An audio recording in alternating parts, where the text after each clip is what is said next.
칼 플라라니 사회경제연구소. 예. 어려운 이름에 몇 년마다 한 번씩 잠시 세계적인 연구소가 되는 정태인 연구소 정태인 소장님 나오셨습니다. 안녕하십니까? 네, 안녕하세요. 제가 이 소개말을 계속 드리는 이유는 몇 년에 한 번씩 그 국제 포럼을 하는데 그때 세계적인 인사들이 온다는 겁니다. 그때만 잠시 유명하다. 오늘 처음 들으신 분들 위해 제가 부가 설명드렸고요. 두 가지 질문이 있습니다. 한국 GM을 철수할지도 모른다, 돈을 안 주면 정부한테. 네. 근데 내용을 저희가 한국 GM의 노조 분들을 모시고 좀 들어봤더니, 물론 사측에서는 다르게 얘기하겠습니다만은 일단 노조측 얘기를 들어보면 이것저것 돈을 뽑아갔다, 현금을. 예를 들어서 뭐 더 비싼 고리로 돈을 본사로부터 빌려가지고 그럴 필요가 없는데 저리에 대출이 있는데 이걸 일부러 고리로 갈아타고 그 이자 비용 5천억을 본사로 지급했다든가 뭐 기타 등등 여러 가지 방식으로 현금을 쭉쭉 뽑아간 게 아닌가 싶은 정황도 있어요. 근데 네. 다국적 기업들이 흔히 이전 가격이라고 하는 거를 통해서 이제 본사로 송금을 하는데 예를 들어 원료를 사올 때 비싸게 가격을 그렇죠. 치른다든가 뭐 조금 전에는 이자를 금융을 그런 식으로 했다든가 여러 가지 기법 사용한 거죠. 예, 그건 뭐 단기에서 이익을 뽑겠다는 얘기는 철수하겠다는 얘기와도 통하는 거죠. 기본적으로 지금 철수하겠다는 거잖아요. 그렇죠? 기본적으로는 GM의 세계 전략의 변화로 보입니다. 예. 그러면서 뽑아갈 수 있는 현금 빨리 뽑아간 다음에 더 이상 현금 여력이 없거나 적적폭이 커지면 이제 그 이후로 털고 가고. 네, 그러니까 트럼프 대통령이 환호했잖아요. 우리 다시 돌아온다. 내 전략이 맞아 떨어졌다. 제가 보기엔 미국으로 돌아가지는 않을 것 같은데 아마도 중국 공장을 갖다 주력을 한다든가 이런 건데 원래부터 GM 전략에 의해서 한국에 왔었던 거고 그리고 GM 전략에 의해서 돌아가는 거기 때문에 물론 여러 가지 이제 노동 문제라든가 우리나라 구조조정에 따른 지역 경제 문제가 있지만 정부가 GM에게 매달려서 뭔가를 얻어낼 거는 별로 없을 것 같다라는 게 현재 생각. 그렇죠. 이건 뭐 전개를 더 두고 봐야 되겠지만. 이제 이런 식으로 GM이 가면서 5천억 주면 안 갈게 하는 게 5천억까지 먹고 가겠다는 얘기 아닙니까? 제가 보기엔 그런 것 같아요. 지금 미국 기업도 트럼프 대통령 닮아가는 것 같아요. 그러니까. 주는 건 일단 먹고 그다음에 딱 다시 하잖아요. 원래 지금 그 GM이 유럽도 뭐 호주도 전 세계 말씀하셨듯이 전 세계적으로 지금 공장을 빼내고 있잖아요. 네. 네, 빼내고 있는데 그중에 이제 한국도 빼낼 전략을 몇 년 전에 세운 것 같고 그 몇 년 전부터 그 현금을 쭉쭉 뽑아서 흑자였던 회사를 적자로 만드는 상태고 적자가 누적 적자가 뭐 어마어마하게 조 단위로 쌓여 있고 그러니까 적자가 쌓였으니 나간다고 하는 핑계를 대면서 나가려고 하는데 이때 딜을 한번 쳤어요. 정부한테.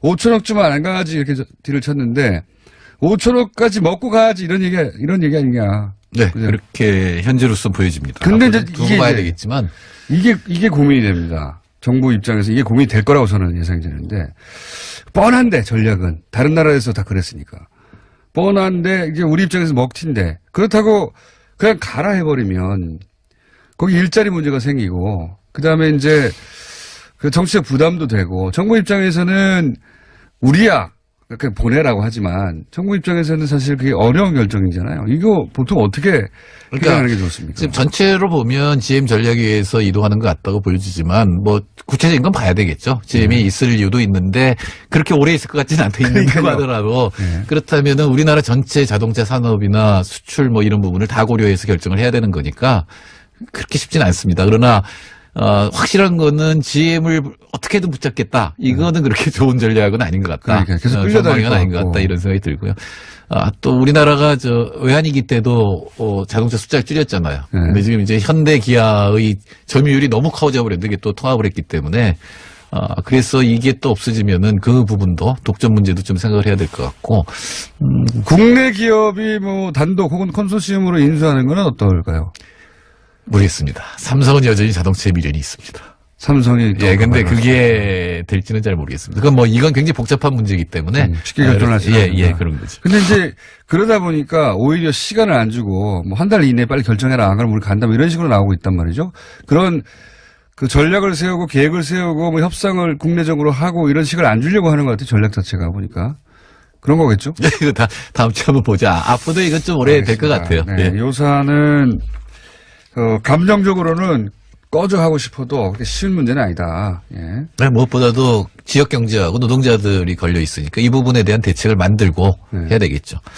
자, 두 번째는 갑자기 뜬금없이 미국에서 무역 확장법 232조를 가지고 철강 규제를 했다. 도대체 이 232조가 뭐야? 이거 왜 이러는 거야? 이제 많은 분들이 궁금증을 가질 수 있는데 이게 232조가 뭐고 미국이 왜 갑자기 철강 수입 규제를 두고 나온 건지 설명해 주십시오. 네. 1월 달에 철강 수입이 국가 안보에 미치는 영향이라고 하는 보고서를 미국 상무부가 대통령에게 제출을 했습니다. 국가 안보요? 예. 그러니까 철강 수입이 국가 안보에 미치는 영향에 관한 보고서인데 262쪽에 이릅니다. 이거 제가 굉장히 트럼프가 좋아하는 한미 FTA 때문에라도 미국 문서를 많이 봤는데 정부 문서를 이렇게 엉터리 문서 제가 처음 봤어요. 그러니까 완전히 억지인데 철강을 많이 수입하면 나라 안보가 위험하다 이런 거 아닙니까? 예, 그러니까 무역 확대법이라고 하니까 미국이 안보하고 무역을 연결시킨 법이 세 개가 있어요. 하나는 적성국과의 무역에 관한 거고, 하나는 이제 강대국이 이제 무역을 했을 때 안보에 미칠 수가 있으니까. 근데 이 세 번째가 62년에 만들어진 겁니다. 62년? 예, 수입에 의해서 어떤 산업이 영향을 맞으면 그게 국가 안보에 영향을 미칠 수 있다. 그럴 때는 긴급 조치를 취할 수 있다는 건데 물론 가트에도 있기는 합니다. 그러나 이게 뭐 첨단 기술이어서 뭐 첨단 무기에 들어가는 첨단 기술이 빠져나가서 이런 게 아니라 그냥 쎄잖아요. 그러니까 보고서에 있는 국가 안보의 정의를 보면 경제와 정부의 최소한의 작동에 치명적인 영향을 미칠 수 있는 특정 산업의 일반적 안보와 이익이라고 돼 있습니다. 그러니까 가령 우리나라는 곡물이 될 수 있는 거죠. 그러니까 트럼프가 이런 얘기를 해요. 우리나라가 적국하고 싸우는데 우리가 적국에서 수입한 철강으로 우리 무기를 만들면 되겠느냐. 라는 얘기거든요. 아니, 그러면은 지금 적국으로부터 수입하는 그 물량만 이 규제를 때렸냐 이거예요. 아니죠. 우리는 적국 아니잖아요. 아니, 그러니까 국내 철강 산업이 해야 된다는 거예요. 실제로 미국의 이 산소 용광로가 6개가 문을 닫았어요.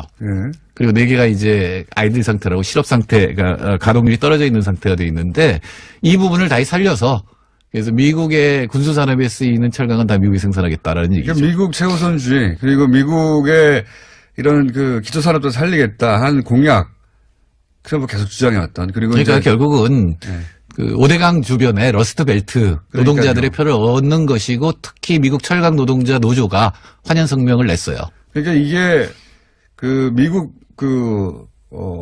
미국 선거용이라고 생각이 딱 드는 것이 말씀하셨듯이 네, 단기적으로는 확실히 그렇습니다. 미국 대통령 선거에서 표를 얻었던 지역, 그 자동차 산업이 혹은 철강 산업이 한때 융성했지만 이제는 다 폐허가 된 그 지역, 그 지역의 노동자들 표를 얻었었는데 그 표를 다시 얻겠다. 그러기 위해서 철강 수입을 하는 나라들을 이제 때려잡아야 되는데 끌어댈 게 없으니까 62년도에 만든 이 법을 끌어와가지고 국가 안보에 위험이 된다. 맞습니다. 미국 철강 산업의 경쟁력이 떨어진 건데 그냥 네.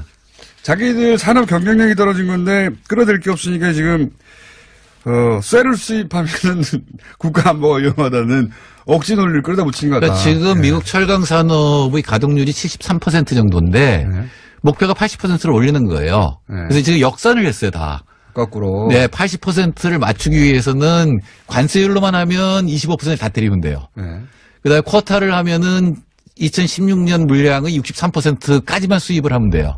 그리고 세 번째가 이제 무서운 건데 특정 나라 12개 나라에 대해서는 관세를 왕창 때리고 그리고 나머지 나라에 대해서는 2016년 물량만큼만 세 번째 선택을 한 거군요. 아니 아직 선택 안 했고 4월 달에 이제 트럼프 대통령이 선택을 하게 돼 있는 거예요. 세 가지 그 중에 세 가지 중에 선택을 하게 되는데 근데 세 번째를 선택하면 우리나라의 타격이 큰 거죠. 왜냐하면 우리나라 그 12개 국가 안에 들어가 있거든요. 근데 이게 이제 소위 말해서 우방국. 그러니까 지금 트럼프 논리하고도 안 맞아요. 전쟁이 났는데 적국으로부터 철강 수입할 수 없잖냐. 그 대상에 우리나라는 오를 수가 없는데 왜 우리나라가 오르는 겁니까? 이건 어떻게 해석해야 됩니까? 만만한 건가요? 그러니까 지금 그 보고서를 제가 아무리 뒤져봐도 그러니까 지금 주장은 이거예요. 우리가 짐작하는 거는 한국의 철강 수출이 중국으로부터 철강을 받아서 그렇죠. 그래서 이걸 갖다가 무슨 관으로 만든다든가 해서 수출하는 거다. 그러니까 중국의 우회 수출이다라고 하는 건데 그 기준이나 통계가 없어요, 지금. 없고 이게 기준이 굉장히 모호한 게 12개 국가가 브라질, 한국, 러시아, 터키, 인도, 베트남, 중국, 남아프리카, 이집트, 말레이시아, 코스타리카인데 수입량으로 보면 1위가 캐나다예요. 근데 캐나다는 빠졌어요. 예, 4위가 멕시코예요. 요거는 설명할 수 있어요. 이걸 이론가들 이렇게 설명해요. 미국의 안보를 책임지는 하나의 산업벨트, 즉 나프타 국가들이다. 그렇게 뺐다라고 하는 거거든요. 그건 그렇다고 이제 억지로 이해해줘요. 이제 우리도 이제 이 물량을 사용하면 이런 거예요. 한국이 앞으로 이 똑같은 조항을 사용한다면 이렇게 되는 거죠. 한국 곡물 수입이 무지하게 많거든요. 네. 이거 식량 안보 위협이 되잖아요. 네. 다 때릴 수 있다는 얘기거든요. 또 하나는 미국 논리를 그대로 예, 나프타 논리라면 동아시아가 하나의 생산 기지거든요. 네. 그러니까 동아시아 쪽은 빼고 나머지는 다 때린다. 이렇게도 될 수가 있는 그러면 우리가 여기에 보복으로 거꾸로 미국으로부터 수입하는 곡물에 대해서 똑같이 할 수 있죠. 엄청난 관세를 때리는 건 그러니까 할 수 있죠. 보복관세 때릴 수 있는 거고. 네. 해야 되겠네요. 그 뭐 쉽게 결제할 건 아니고. 미국은 쉽게 결정하는 것 같은데요. 미국은 센다라고 미치광이 전략을 쓰는 중이니까 증가율로 따지면, 그러니까 수입량으로 따지면 캐나다하고 멕시코가 빠진 게 그러고 증가율로 따지면 중국은 11위에요. 수출량 11위인데 마이너스 31%예요. 줄었네요. 예. 그것도 왕창 줄었어요. 근데 왜 포함됐습니까? 그러니까 중국이 문제가 되는 거죠. 그러니까 인도는 16% 증가인데 포함됐고 반대로 이탈리아는 86%. 독일은 42%인데 빠졌어요. 즉 유럽 국가는 다 뺐어요. 이게 이제 공통점을 따지면 중국 포함해서 뭐라 그럽니까? 브릭스. 그렇죠. 경제적으로 이제 견제할 나라들. 러시아, 브라질, 중국 플러스 아시아 그리고 나머지 중남미입니다. 이거 어떻게 보면 인종주의적으로 선정했어요. 뭐랄까요? 예를 들어서 수출량이 늘어났다든가 또는 뭐 수출 순이라든가 이런 기준으로는 구분이 안 되네요. 네, 구분이 안 돼요. 구분이 안 되고 자기들 마음대로 결정한 거네, 그냥. 그러니까 아시아도 아시아 전체에서 일본하고 대만이 빠졌거든요. 근데 일본은 수출량 7이지만 마이너스 2%예요. 네, 중국은 아까 제가 마이너스 35%였으니까. 대만은 근데 어떻습니까? 대만은 9위 125만 톤인데 113% 증가했어요. 그런데도 빠졌어요. 그런데도 빠졌다. 네, 이거는 아마도 중국 견제용이죠. 그러니까 이거의 공통점은 중국밖에 없어요. 중국은 실제로는 중국이 계속 세계 1위, 미국이 많이 수출을 했었는데 계속 덤핑 관세 맞았고 상계 관세 맞았거든요. 중국을 우회 견제하는 수단으로 한국이 들어갔다. 제가 보기에는 그거 외에는 그리고 브릭스, 예, 브릭스를 견제하는 거 빼고는 설명할 방법이 없어요. 그러니까 이게 기준이 없는 거예요. 그래서 평가는 국가 안보와는 아무 상관이 없고 12개국을 선정하려면 선정 기준을 범주적으로 성립을 시켜야 되는데 이게 어떤 범주를 들여다 대도 안 되는 거예요 지금. 그러니까 이건 어거지다. 어떻게 대응해야 됩니까? 30초 남았는데. 우리 정부는 지금 공동 대응을 하는 수밖에 없고 이거를 빨리 해결하자 그래서 들어주면 이거 한미 FTA나 뭐 다른 어떤 남북 관계 때문에 아무 관계가 없다는 걸 우리 알잖아요. 먼저 주면 받고 그다음에 다시 시작을 하기 때문에 주더라도 한꺼번에 종합적으로 한 번에 처리를 해야 이거 주면 물러쓰겠지 이런 게 아니라 통하지 그거 주면 더 줘 하는 스타일이라. 네, 지금 제일 좋은 거는 공동 대응이고 공동 대응으로 미국이 처리한 경우도 있습니다. 오케이, 알겠습니다. 오늘 여기까지 듣겠습니다. 정태수 소장님이었습니다. 감사합니다. 네, 감사합니다. 안녕. 한다든가 이런 건데 원래부터 GM 전략에 의해서 한국에 왔었던 거고 그리고 GM 전략에 의해서 돌아가는 거기 때문에 물론 여러 가지 이제 노동 문제라든가 우리나라 구조조정에 따른 지역 경제 문제가 있지만 정부가 GM에게 매달려서 뭔가를 얻어낼 거는 별로 없을 것 같다라는 게 현재 생각입니다. 그렇죠. 이건 뭐 전개를 더 두고 봐야 되겠지만 이제 이런 식으로 GM이 가면서 5천억 주면 안 갈게 하는 게 5천억까지 먹고 가겠다는 얘기 아닙니까? 제가 보기엔 그런 것 같아요. 지금 미국 기업도 트럼프 대통령 닮아가는 것 같아요. 그러니까. 주는 건 일단 먹고 그다음에 다시 그러니까요. 원래 지금 그 GM이 유럽도 뭐 호주도 전 세계 말씀하셨듯이 전 세계적으로 지금 공장을 빼내고 있잖아요. 네. 빼내고 있는데 그중에 이제 한국도 빼낼 전략을 몇 년 전에 세운 것 같고 그 몇 년 전부터 그 현금을 쭉쭉 뽑아서 흑자였던 회사를 적자로 만드는 상태고 적자가 누적 적자가 뭐 어마어마하게 조 단위로 쓴 고리로 돈을 본사로부터 빌려가지고 그럴 필요가 없는데 저리에 대출이 있는데 이걸 일부러 고리로 갈아타고 그 이자 비용 5천억을 본사로 지급했다든가 뭐 기타 등등 여러 가지 방식으로 현금을 쭉쭉 뽑아간 게 아닌가 싶은 정황도 있어요. 근데 다국적 기업들이 흔히 이전 가격이라고 하는 거를 통해서 이제 본사로 송금을 하는데 예를 들어 원료를 사올 때 비싸게 가격을 그렇죠. 치른다든가 뭐 조금 전에는 이자를 금융을 그런 식으로 했다는 거. 여러 가지 기법 사용한 거죠. 예, 그건 뭐 단기에서 이익을 뽑겠다는 얘기는 철수하겠다는 얘기와도 통하는 거죠. 기본적으로 지금 철수하겠다는 거잖아요. 그죠? 기본적으로는 GM의 세계 전략의 변화로 보입니다. 예. 그러면서 뽑아갈 수 있는 현금 빨리 뽑아간 다음에 더 이상 현금 여력이 없거나 적자폭이 커지면 이제 그 이후로 털고 가버리는 그러니까 거죠. 트럼프 대통령이 환호했잖아요. 우리 다시 돌아온다. 내 전략이 맞아 떨어졌다. 제가 보기에 미국으로 돌아가지는 않을 것 같은데 아마도 중국 공장을 갖다 주력을.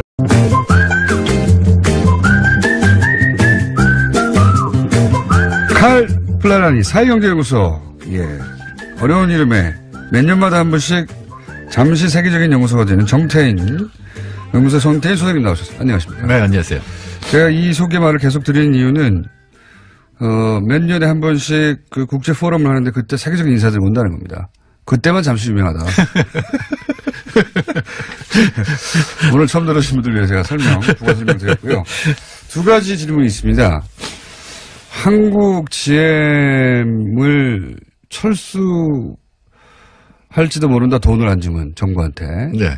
근데 내용을 저희가 한국 GM의 노조 분들을 모시고 좀 들어봤더니 물론 사측에서는 다르게 얘기하겠습니다만은 일단 노조 측 얘기를 들어보면 이것저것 돈을 뽑아갔다, 현금을. 예를 들어서 뭐 더 비싼 자동차 산업이나 수출 뭐 이런 부분을 다 고려해서 결정을 해야 되는 거니까 그렇게 쉽진 않습니다. 그러나 확실한 거는 GM을 어떻게든 붙잡겠다. 이거는 그렇게 좋은 전략은 아닌 것 같다. 그러니까 계속 끌려다닐 것 아닌 것 같다. 이런 생각이 들고요.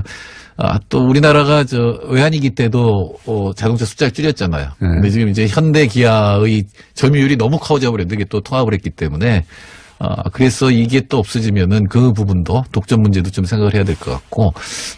국내 기업이 뭐 단독 혹은 컨소시엄으로 인수하는 건 어떨까요? 모르겠습니다. 삼성은 여전히 자동차에 미련이 있습니다. 삼성이. 예, 근데 그게 될지는 잘 모르겠습니다. 그건 뭐 이건 굉장히 복잡한 문제이기 때문에. 쉽게 결정할 수 있는. 예, 그런 거죠. 근데 이제 그러다 보니까 오히려 시간을 안 주고 뭐 한 달 이내에 빨리 결정해라. 안 그러면 우리 간다. 뭐 이런 식으로 나오고 있단 말이죠. 그런 그 전략을 세우고 계획을 세우고 뭐 협상을 국내적으로 하고 이런 식을 안 주려고 하는 것 같아요. 전략 자체가 보니까 쌓여 있고. 그러니까 적자가 쌓였으니 나간다고 하는 핑계를 대면서 나가려고 하는데 이때 딜을 한번 쳤어요. 정부한테. 5천억쯤 안 가야지 이렇게 딜을 쳤는데 5천억까지 먹고 가야지 이런 얘기 아니냐. 네. 그죠? 그렇게 현재로서 보여집니다. 근데 이제 두고 봐야 되겠지만 이게 고민이 됩니다. 정부 입장에서 이게 고민이 될 거라고 저는 예상이 되는데 뻔한데 전략은 다른 나라에서 다 그랬으니까 뻔한데 이제 우리 입장에서 먹튀인데 그렇다고 그냥 가라 해버리면 거기 일자리 문제가 생기고 그다음에 이제 그 정치적 부담도 되고 정부 입장에서는 우리야 그냥 보내라고 하지만 정부 입장에서는 사실 그게 어려운 결정이잖아요. 이거 보통 어떻게 해결하는 게 좋습니까? 지금 전체로 보면 GM 전략에 의해서 이동하는 것 같다고 보여지지만 뭐 구체적인 건 봐야 되겠죠. GM이 있을 이유도 있는데 그렇게 오래 있을 것 같지는 않다 있는다고 하더라도 그렇다면은 우리나라 전체